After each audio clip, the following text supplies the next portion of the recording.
Hello, and welcome back to another edition of Carrie's Gardening Channel. So today is June 21st, 2020, and what I want to talk to you about today is a perennial plant called a lupine. Now some people pronounce these lupines, some people pronounce them lupins. I've heard them two different ways that they are pronounced. And this particular one here is a Russell hybrid lupin. And you can see the foliage down here. It has a very unique foliage to it. And this particular plant comes in multiple different colors. It has a very wide color selection for the different uh, shades that it can come in. And it can also be multicolored. It can have different colors in the flowers for different species in this variety. And what I like about this, the blooms look like sweet peas in a way, but they come up on a stalk. And this particular plant is hardy in zones 3 to 7, and the spikes are about 3 feet tall.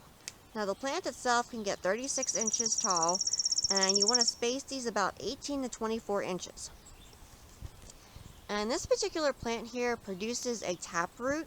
So it can kind of grow in any type of soil, but if you have like really loose soil and kind of with some rocks in it, when that taproot can get down through, it probably will bloom in its first year from seed.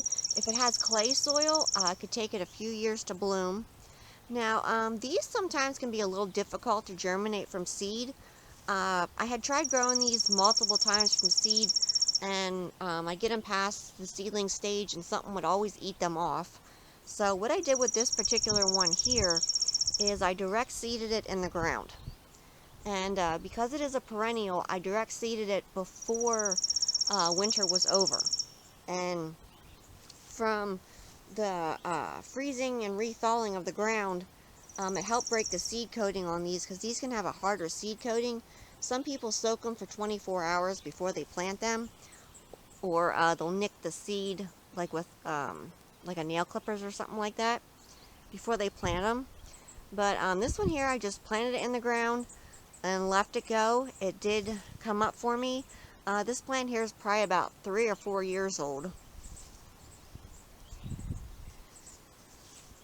And these bloom spring to summer.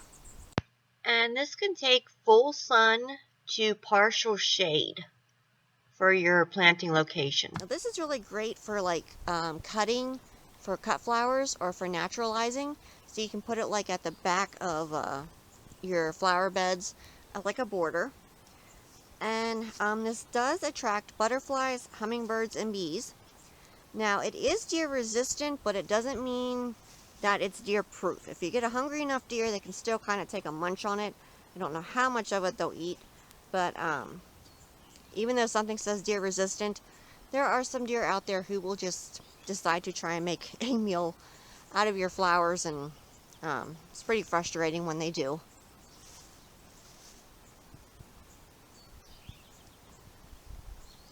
Now because this particular plant here is a hybrid, any seeds that are sown, that are dropped from it or collected, will not seed true to the original variety. It will revert back to something else. So it'll still be a lupin, but it's going to be something a little different.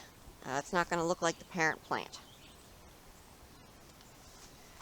Now you can buy these in the stores already growing, but you want to be careful when you transplant them because of that taproot. So I find it best to just direct seed where you want to put these at and let them go from there. Because some plants, if you damage that taproot, it takes them a really long time to try and re-establish themselves. And that was another issue that I had with the taproot. It would get damaged. So I prefer to just direct seed them out and let them come up on their own.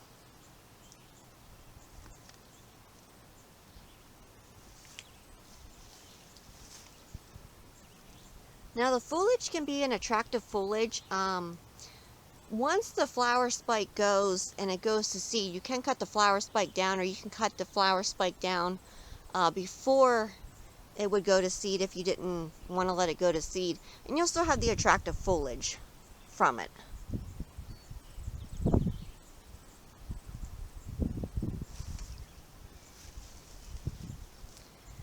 And these do grow wild in some places. You can have big, beautiful areas of these just growing and blooming.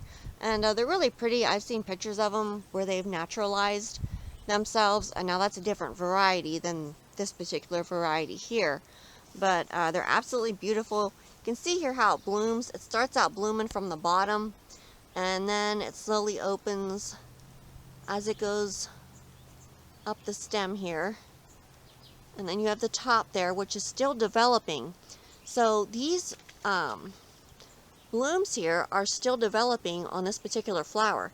And as they continue to mature, then you can see the colors go from like a lavender purple with some white, and they change colors as the flowers mature.